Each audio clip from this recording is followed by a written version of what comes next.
Rajasthan news and views में आपका हार्दिक स्वागत है। मैं हूं पत्रकार योगेंद्र योगी। दोस्तों, पूर्व मुख्यमंत्री अशोक गहलोत को भी चैन नहीं है। उन्होंने एक नया राग छेड़ दिया और राग ने कहीं ना कहीं भारतीय जनता पार्टी की जो दबी हुई नस है उसको कहीं ना कहीं दबा दिया और ज़्यादा। तो भारतीय जनता पार्टी की दरअसल नस क्या है? भारतीय जनता पार्टी की नस है राजस्थान के मुख्यमंत्री भजन लाल शर्मा। ये भारतीय जनता पार्टी की नस है। तो इसको गाए बेगाए अशोक गहलोत हो या भारतीय जनता पार्टी के कांग्रेस के दूसरे जो वरिष्ठ नेता हैं वो अक्सर दबाते रहते हैं। तो इस बार जो नया मामला सामने आया है वो अशोक गहलोत का एक बयान है, जो अशोक गहलोत ने ये कह दिया कि यदि मुख्यमंत्री वसुंधरा राजे होती तो संघर्ष में और मजा आता। और उन्होंने साथ में ये भी कहा कि मैं उनके सलाहकारों को खोज रहा हूँ, मुख्यमंत्री भजनलाल के सलाहकारों को खोज रहा हूँ। तो ये जो बयान है ये कहीं ना कहीं भाजपा के लिए नस्तर की तरह चुभ गया। और इस पर और तो पार्टी की तरफ से ज़्यादा कोई बयानबाजी नहीं हुई, लेकिन वसुंधरा राजे के जो कभी चहेते रहे बहुत ज़्यादा, अशोक परनामी जो पूर्व मेयर रहे, विधायक रहे, उन्होंने बयान देकर ये कहा इस मुद्दे को लेकर। जब अशोक गहलोत का जो बयान आया उस पर उन्होंने बयान दिया कि वो अपने सलाहकारों की चिंता करें कि उन्होंने जब शासन था गहलोत का तो उन्होंने युवा नेताओं को किस तरह प्रताड़ित किया, उनको निकम्मा और नाकारा बताया। वो किसके सलाहकारों के कहने से ये सब काम कर रहे थे। और साथ में जो प्रेमचंद बैरवा हैं उप मुख्यमंत्री, उन्होंने कहा कि अशोक गहलोत को अपनी पार्टी पर ज़्यादा ध्यान देना चाहिए। तो ये मुद्दा दरअसल नया नहीं है, पहले भी गहलोत कई बार इस तरह की चुटकियां ले चुके हैं भारतीय जनता पार्टी को लेकर। आप पता है कि भारतीय जनता पार्टी में मुख्यमंत्री का चयन कैसे किया गया, सब जानते हैं इस बात को। ये कोई नई दबी हुई या छुपी हुई बात नहीं है कि किस तरह से तमाम वरिष्ठ नेताओं को दरकिनार करते हुए, जिसमें वसुंधरा राजे नंबर 1 पर हैं, टॉप पर, उनको भी दरकिनार किया गया। और जो दूसरे जो दावेदार थे भारतीय जनता पार्टी में राजस्थान में, उनको सबको दरकिनार करके बिल्कुल नया चेहरा, बिल्कुल फ्रेश एकदम, जिसको जरा भी कानो कान हवा नहीं, खबर नहीं, कोई उम्मीद नहीं, और भजन लाल को राजस्थान का मुख्यमंत्री बनाया गया। और यही दूसरे प्रदेशों में, मध्य प्रदेश और दूसरे जो प्रदेश हैं उनमें भी भारतीय जनता पार्टी जो हाईकमान है, हाईकमान तो दरअसल भारतीय जनता पार्टी में कोई एक नहीं है, कई हैं, लेकिन मोटे तौर पर माना जाता है कि जो भारतीय जनता पार्टी के राष्ट्रीय अध्यक्ष हैं जेपी नड्डा, गृह मंत्री अमित शाह और प्रधानमंत्री नरेंद्र मोदी, इनकी राय से ही इन राज्यों में मुख्यमंत्री तय किए गए, ना कि जो भाजपा के विधायक हैं उनकी राय के मुताबिक। उनकी राय को फॉर्मल तौर पर बाद में लिया गया दिखाने के लिए, ताकि लोगों को, पूरे देश के लोगों को ये बताया जा सके कि हमने भाजपा विधायकों की राय शुमारी के बाद ही मुख्यमंत्री पद के दावेदार नेताओं का नाम लिया है। खैर, बात चल रही थी कि अशोक गहलोत और वसुंधरा राजे को लेकर। तो मैं आपको बता दूं कि जब वसुंधरा राजे का, आपको थोड़ा सा फ्लैशबैक में ले जाना चाहता हूं, आज से 15-20 साल पहले जब भारतीय जनता पार्टी का शासन था, उस समय मुख्यमंत्री थे भैरव सिंह शेखावत। तब अशोक गहलोत ने पूरे राजस्थान में जबरदस्त कैंपेन चलाया, उन पर भ्रष्टाचार के आरोप लगाए उनकी सरकार पर। उसके बाद उनको चुनावी हार का सामना करना पड़ा भारतीय जनता पार्टी को, और अशोक गहलोत की सरकार बनी। अशोक गहलोत ने 5 साल तक शासन किया। इस दौरान भारतीय जनता पार्टी उन पर भ्रष्टाचार के और दूसरे तरह के आरोप लगाती गई। उसमें सांप्रदायिकता को बढ़ावा देने और हिंदू मुस्लिम के मामले को फैलाने का भी उन पर आरोप लगाया गया है। उसके बाद सरकार आई वसुंधरा राजे की सरकार। तब अशोक गहलोत ने और उनकी पार्टी के लोगों ने वसुंधरा राजे पर भारी भ्रष्टाचार के आरोप लगाए और ये बताया कि सरकार, जो वसुंधरा राजे की सरकार है, वो किस तरह से भारी भरकम भ्रष्टाचार के मामलों में लिप्त है। इसके बाद वापस फिर रोटी पलटी और फिर अशोक गहलोत की सरकार आई। अभी पिछली बार जब सरकार अशोक गहलोत की थी, उसके बाद अब वापस चुनाव हुए और चुनाव में भारतीय जनता पार्टी की सरकार राजस्थान में कामयाब रही। भाजपा कामयाब रही राजस्थान में सरकार बनाने में, और मुख्यमंत्री जो बनाया गया वो बनाया गया शर्मा जी को। तो भजनलाल शर्मा आप जानते ही हैं कि बिल्कुल नए चेहरे थे। तो सवाल इस बात का ये है कि ये जो आरोप प्रत्यारोप लगे उनका क्या हुआ। किसी भी सरकार दरअसल ये जो छेड़छाड़ और टीका टिप्पणी की जो बात हो रही है, ये अंदर खाना इस बात के संकेत हैं कि अशोक गहलोत ने बेशक व्यंग्यात्मक लहजे में ये बात कही हो कि वसुंधरा राजे होती तो संघर्ष कुछ और होता। दरअसल इन दोनों में कहीं ना कहीं मिली भगत रही है। ये मैं आपको, आपने कभी भी व्यक्तिगत तौर पर वसुंधरा राजे को किसी भी प्लेटफॉर्म से अशोक गहलोत के खिलाफ कुछ भी बोलते हुए नहीं सुना होगा।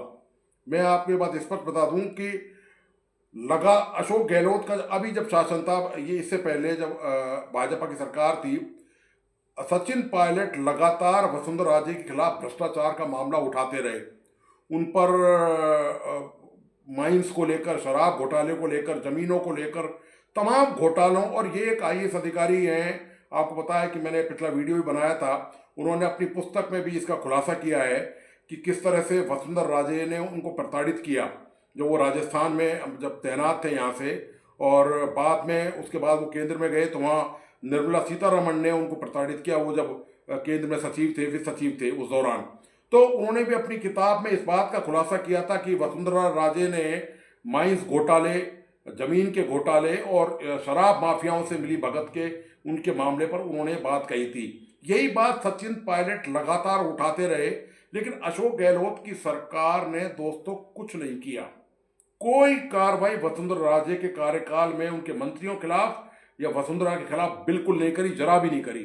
तो ये इसके बाद फिर जब अशोक गहलोत पर भी आरोप लगते रहे, जब पिछली बार सरकार थी, कि उन्होंने भारी भरकम भ्रष्टाचार किया है, और भारतीय जनता पार्टी ने उनको कोसने में कसर बाकी नहीं रखी। मैं आपको बताना चाहता हूं कि ये कैसे सब एक ही थैली के चट्टे बट्टे हैं और कोई किसी के खिलाफ कुछ नहीं करता। सिर्फ सत्ता में आने के लिए लोगों को बरगलाने का काम कैसे नेता करते हैं, ये इसका प्रत्यक्ष प्रमाण है जो मैं आपके समक्ष अभी मैंने रखा है। ये हालत है कि अभी जब भाजपा की सरकार है, भाजपा की सरकार जब चुनाव हुए उस दौरान अशोक गहलोत की सरकार पर भारी भरकम भ्रष्टाचार के आरोप लगाए गए। यहाँ तक कि प्रधानमंत्री नरेंद्र मोदी जब राजस्थान के दौरे पर आए थे विधानसभा के चुनाव के दौरान, आपको याद होगा, तो उन्होंने लाल डायरी का जिक्र किया था। आपको याद होगी ये बात, लाल डायरी का जिक्र किया था कि वो लाल डायरी क्या है, उससे बहुत सारे राज खुलेंगे। भारतीय जनता पार्टी के दूसरे नेताओं ने भी उसमें भ्रष्टाचार के मामलों को लेकर लाल डायरी का जिक्र किया था। लेकिन अब जब करीब 1.5 साल से ऊपर हो गया है सरकार को, 1.25 साल से 1.5 साल हो गया है, और उसके बावजूद आप देखिए अशोक गहलोत के खिलाफ कोई मामला नहीं है। उनकी सरकार के एक मंत्री जरूर जेल में है, शायद जमानत पे हो सकता है वो, महेश जोशी, जो जलदाय घोटाले के जो पानी वाले पेयजल वाले मामले में हैं, वो ईडी ने उनके खिलाफ कार्रवाई की थी, चार्जशीट पेश की थी, एक उनको छोड़कर बाकी। और वो भी किसके दबाव में आकर, किरोड़लाल मीणा ने जबरदस्त अभियान चलाया था महेश जोशी के खिलाफ। तो सरकार, जो भारतीय जनता पार्टी की सरकार है, वो मजबूरन, और उन्होंने ही वहाँ जाकर ईडी को ज्ञापन दिया था किरोड़लाल मीणा ने, जब भारतीय जनता पार्टी की सरकार नहीं थी, उस समय की बात बता रहा हूँ। तो भारतीय जनता पार्टी के समक्ष राजस्थान में ये बड़ी चुनौती थी कि ये मामला जो है इसको तो लाना ही पड़ेगा कानून के दायरे में। बाकी आप कोई भी मामला देख लीजिए, आरोप बहुत सारे लगाए गहलोत सरकार पर, तमाम योजनाओं में भ्रष्टाचार के आरोप लगाए, लेकिन कार्रवाई की जहाँ तक बात है तो आप देख लीजिए कि किसी मंत्री के खिलाफ क्या कार्रवाई अब तक की गई। क्या अशोक गहलोत के खिलाफ कोई कार्रवाई भजनलाल की सरकार ने की है? या इससे पहले जब अशोक गहलोत की सरकार थी तो उन्होंने, उससे पिछली जब वसुंधरा राजे की जब सरकार थी, तो वो तमाम जो घोटालों के आरोप लगाए थे, उन घोटालों का क्या हुआ? उनमें जो हजारों करोड़ के आरोप लगाए गए थे, हजारों करोड़ के स्कैम को लेकर, उनमें कुछ नहीं हुआ। कोई कुछ नहीं करता दोस्तों। ये सिर्फ जो है आम लोगों को बरगलाने का तरीका है, जो प्रदेश के रियल इशू है उनसे दूर हटाने का तरीका है।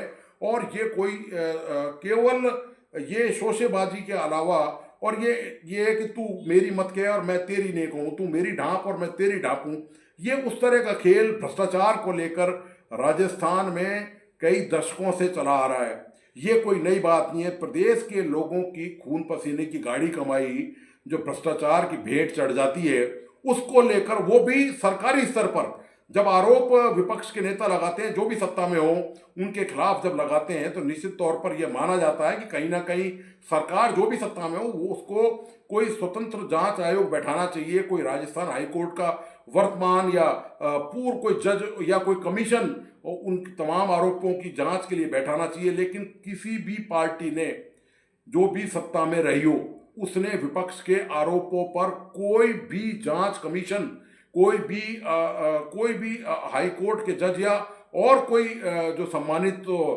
ऐसे व्यक्ति हैं, उनसे कोई जांच आज तक नहीं कराई। तो ये जो बात है कि ये जो घपले घोटाले हैं, ये दोस्तों सबको एक दूसरे की नस पता है, तो इसलिए ये सब आपस में बचते हैं। उनको पता है यदि अशोक गहलोत वसुंधरा राजे के खिलाफ डायरेक्ट कोई कार्रवाई करते हैं, जो आरोप सचिन पायलट ने लगाए थे माइंस घोटालों को लेकर, खनन घोटाला, जमीन घोटाला, शराब घोटालों को लेकर कि किस तरह शराब माफियाओं से मिली भगत करके करोड़ों रुपए का लेन देन किया गया है, यदि उन घोटालों पर एफआईआर को दर्ज होती और कुछ कार्रवाई होती, तो जब भारतीय जनता पार्टी की सरकार आती तो अशोक गहलोत भी नहीं बचते। सबसे बड़ी बात यह है। तो ये सबसे महत्वपूर्ण बात ये देखने की बात है कि किस तरह से राजस्थान में आम लोगों के हितों के साथ क्या क्या नेता खिलवाड़ करते हैं। ये आपके सामने इस बात का प्रमाण है कि किस तरह से भ्रष्टाचारी एक दूसरे को बचाने के लिए और केवल झूठे और केवल आरोप लगाने के लिए, यदि इन आरोपों में दम नहीं था तो ये लगाए क्यों गए, और लगाए तो इनकी जांच करके कार्रवाई क्यों नहीं करी भारतीय जनता पार्टी ने भी नहीं करी और कांग्रेस के शासन के दौरान गहलोत ने भी नहीं करी। तो ये दोस्तों राजस्थान के नेताओं की हालत है कि किस तरह आम मतदाताओं को उनको बरगलाने का प्रयास किया जाता है। चुनाव के मौके से पहले और चुनाव के बाद भी उनको झांसे दिए जाते हैं, लेकिन किया यथार्थ में कुछ भी नहीं जाता। तो दोस्तों आपको आज का विश्लेषण कैसा लगा, प्लीज अपने लाइक एंड कमेंट के साथ बताइए, और इस वीडियो को अपने दोस्तों और परिजनों को जरूर शेयर करें। मेरा तमाम दोस्तों से आग्रह है कि जिन मित्रों ने इस यूट्यूब चैनल को सब्सक्राइब नहीं किया है, प्लीज सब्सक्राइब करें, लाइक करें और बेल आइकन का बटन जरूर दबाइए। धन्यवाद, नमस्कार।